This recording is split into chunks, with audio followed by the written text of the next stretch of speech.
বিসমিল্লাহির রহমানির রহিম। এ পর্যায়ে আমি আমার বাগানের ক্ষেতে আরেকটা জিনিস দেখাচ্ছি আপনাদের, যে ব্যানানা ম্যাঙ্গোর নাম শুনেছেন। আমিও অনেক আগে ব্যানানা ম্যাঙ্গোর নাম শুনেছিলাম এবং সেই ব্যানানা ম্যাঙ্গো আপনার গাছের ডাল কেটে এনে, অর্থাৎ যেটাকে সায়ান বলা হয়, সায়ান এনে গ্রাফটিং করেছিলাম এবং গ্রাফটিংয়ের পরে গত বছর বেশ কিছু আম ধরেছিল, তা কিছু আম ঝরে গেছে। এবছর দেখেন এক একটা আম কত বড় বড়, কি সুন্দর! এ দেখে মনে হচ্ছে একেবারেই যেন ব্যানানা। এই যে দেখেন, এর কোয়ালিটিটাও একেবারে ব্যানানার মতো। আমার এ ভিটায় গাছে বেশ কিছু আম ধরেছে।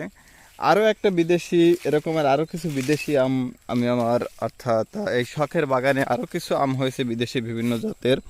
যেমন এই একটা আম, এই যে দেখতে পাচ্ছেন, এই যে একটা আম, এই আমটা একেবারে মাটির কাছেই ঝুলে হয়েছে এবং এই আমটা একটা থাইল্যান্ডের আম, থাইল্যান্ডের একটা জাত। জাতটা আমার নামটা অতটা খেয়াল নেই, তবে এটাও এনে গ্রাফটিং করে এনে দিয়েছিলাম, তা সে গাছে হয়েছে এবং আপনার আমটা খুব সুস্বাদু আম। এখানে দেখেন এই একই গাছের আম মাটিতে, একেবারে মাটিতে ঝুলে এই যে হয়ে গিয়েছে।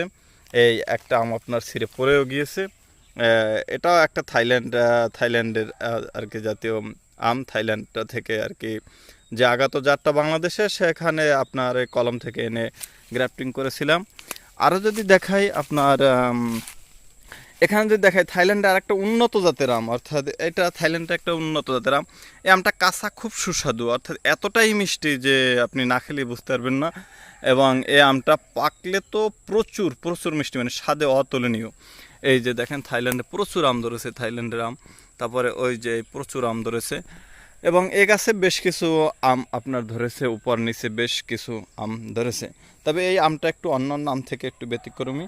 আমটা কাঁচা খুব সুস্বাদু এবং খুব টেস্টি হয় এবং আমের গুণগত মানও খুব ভালো। আর পাকা আমগুলো বিশেষ করে স্বাদে একেবারেই অতুলনীয়। এবং আমি এ পর্যায়ে আপনাদের আরও দেখা চাচ্ছি যে একটু সামনে গিয়ে যদি আপনাদেরকে একটু দেখাই যে আমি আরও কিছু জাতের আম, বিদেশি জাতের আম গ্রাফটিং করেছিলাম। এই যে দেখেন, এই একটা গাছে যে আম ধরেছে, কিউজাই যেটাকে বলা হয়, এই গাছেও ফল এসেছে এবং খুব সুন্দর ফল ধরেছে।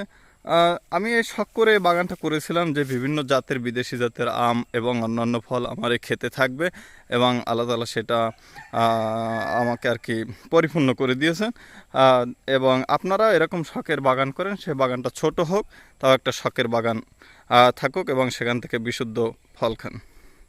ধন্যবাদ।